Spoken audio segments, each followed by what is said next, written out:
Nous sommes mercredi et qui dit mercredi dit Boruto. Alors la première grande question c'est est-ce qu'au final la première mission de Boruto, Sarada, Mitsuki et Konohamaru était aussi marquante que la Team 7 de l'époque avec Zabuza, Gato et Aku? Est-ce qu'on a été marqué? Est-ce qu'on a versé une larme à la mort de l'antagoniste comme à l'époque avec Zabuza? Est-ce que la première mission de Boruto était aussi marquante que la première mission de Naruto? Pas du tout. Oublie, c'était de la merde. On va pas se mentir, si Konohamaru n'était absolument pas badass aujourd'hui, eh bah ça aurait perdu du charisme. Alors oui, les antagonistes ont un character design super sympa, mais on ne sait pas par qui ils ont été embauchés, on ne sait pas d'où ils viennent, on sait que c'est le village vert, le village bleu, je ne sais pas. Les gars, c'était quoi ce délire scénaristique de cet arc, de cette première mission?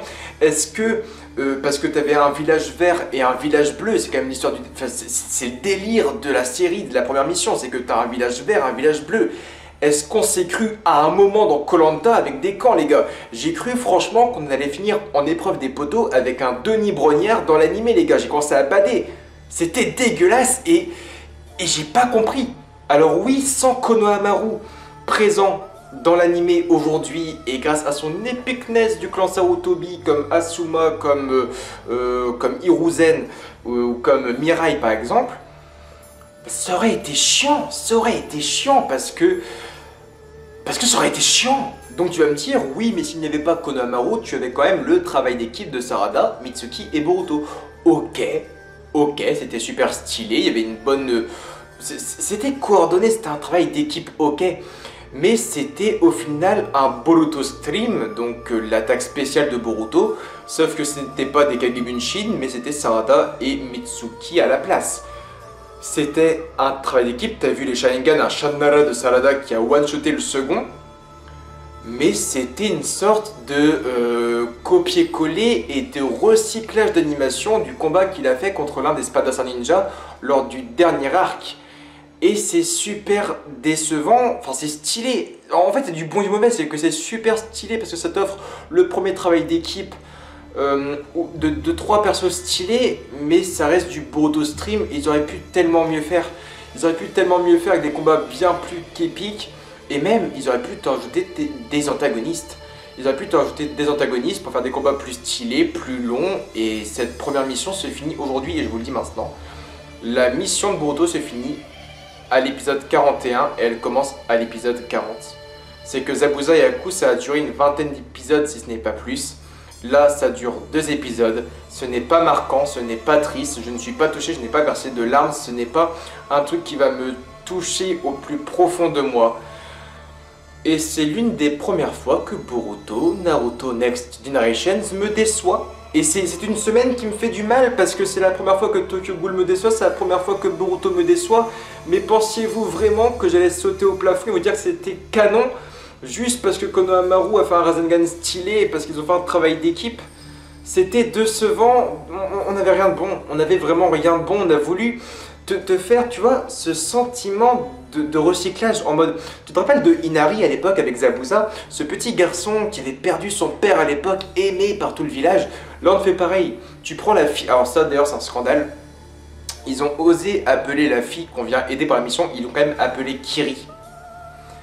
Est-ce que je vous tiens au courant que cette femme s'appelle Kiri, comme l'un des villages de Naruto les plus connus de l'histoire du manga Naruto, qui s'appelle aussi Kiri?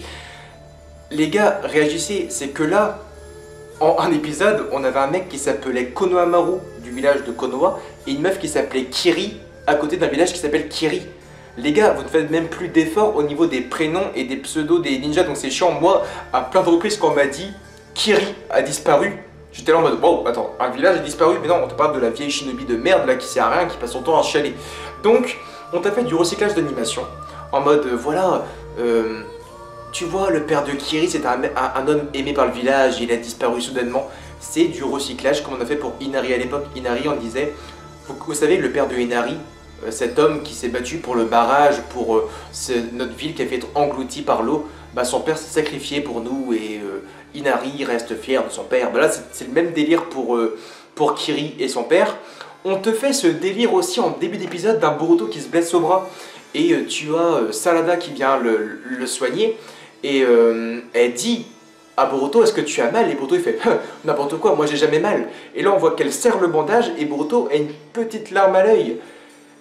Et tu prends environ, il y a maintenant 60 épisodes de Naruto Shippuden, tu avais le même plan avec Rin et Obito. Lorsqu'Obito s'était fait ouvrir au bras, Rin faisait un bandage, elle disait tu as mal? Et Obito disait n'importe quoi, je suis un shinobi, je suis un ninja, je suis un homme, je n'ai pas mal. Rin serrait le bandage et Obito disait ah mince, avec une petite larme à l'œil. C'est du recyclage d'animation, ce sont des sortes d'effets nostalgiques qu'ils veulent te mettre. C'est intéressant, mais c'est chiant parce que le dosage et la nostalgie de les animés, il faut savoir très bien les doser.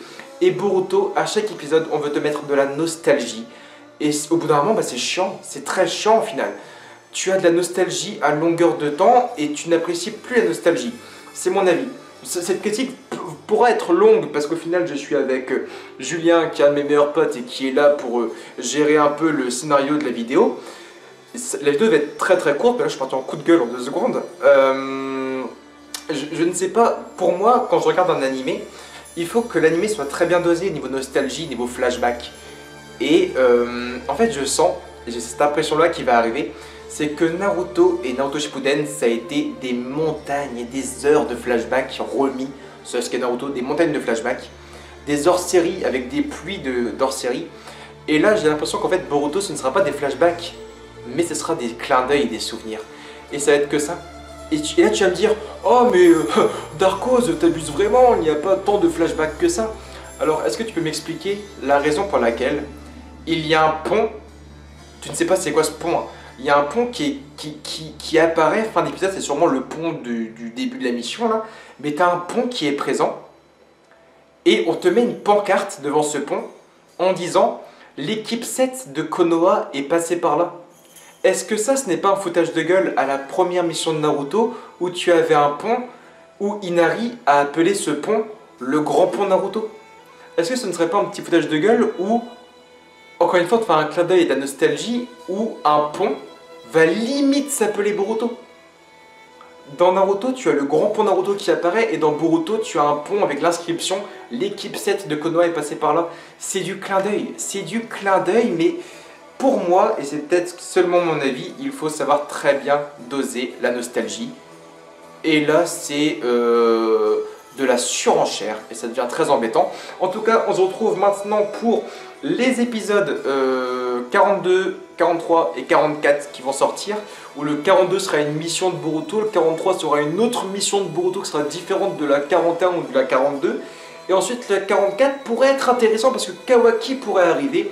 En tout cas, j'en parle dans quelques minutes sur la chaîne avec donc les titres, spoilers, synopsis, donc des prochains épisodes de Boruto. Je vous aime fort, Gianna.